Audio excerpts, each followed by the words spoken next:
খুবই দুঃখের সঙ্গে বলতে হচ্ছে, আমরা যারা প্রতিবন্ধী শিক্ষার্থী রয়েছি, আমরা চেয়েছিলাম আমাদের ভোটাধিকারটা আমরা যেন ব্রেল পদ্ধতিতে প্রয়োগ করতে পারি, যে পদ্ধতিতে আমরা পড়াশোনা করি, কিন্তু বিশ্ববিদ্যালয় প্রশাসন আসলে এই ব্যবস্থাটা করতে পারে নাই।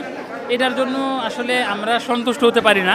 কিন্তু যেহেতু এই বিশ্ববিদ্যালয় প্রশাসন আমাদেরই প্রশাসন, এই বছর ব্যবস্থা করতে পারে নাই, তো কী হয়েছে, আমরা আশা রাখি পরবর্তী বছরে আমরা ব্রেল পদ্ধতিতে ভোটাধিকার প্রয়োগ করতে পারবো। তবে এই বছর আমরা সন্তুষ্ট না, আসতে হবে, আমরা নিজেদের ভোটাধিকার প্রয়োগ করব 36 বছর পর, সেই আশা নিয়েই আমরা এসেছি এবং বিপুল উৎসাহ উদ্দীপনার মধ্য দিয়ে আমরা ভোটাধিকার প্রয়োগ করছি। শিবির প্যানেলে যুক্ত হওয়ার যে গল্প, এখানে আসলে ধর্মীয় কোনো বিষয় ছিল না। আমরা আমাদের প্যানেলের নাম রেখেছি সম্প্রীতির শিক্ষার্থী জোট। আপনারা জানেন শিবির সমর্থিত প্যানেল। এখানে আসলে ভিন্ন ধর্ম অবলম্বী, আমি যেমন দৃষ্টি প্রতিবন্ধী, এখানে আসলে মেয়েরাও ছিল। শিবির তাদের মতো করে একটি পলিসি প্রয়োগ করার চেষ্টা করেছে। আর আমার জায়গা থেকে যদি আমি বলি, প্রতিবন্ধী শিক্ষার্থীদের কথাগুলো বলবার মতো একটা জায়গা আমাদের দরকার। আমি মনে করেছি যে আমি যদি নির্বাহী সদস্যও হই, তারপরও একটা প্ল্যাটফর্ম হলো, অ্যাটলিস্ট আমাদের কথাগুলো বলতে পারবো।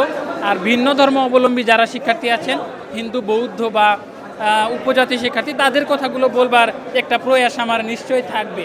তো বিশ্ববিদ্যালয়ের সাধারণ সকল শিক্ষার্থীদের প্রতিনিধিত্ব করার জন্য নয়, আমাদের কথাগুলো বলবার জন্য, আমরাও যে বিশ্ববিদ্যালয়ের শিক্ষার্থী সেই কথাগুলো মানুষের মধ্যে পৌঁছানোর জন্যই হলো এই নির্বাচনে শিবিরের সঙ্গে জোটবদ্ধ হওয়া।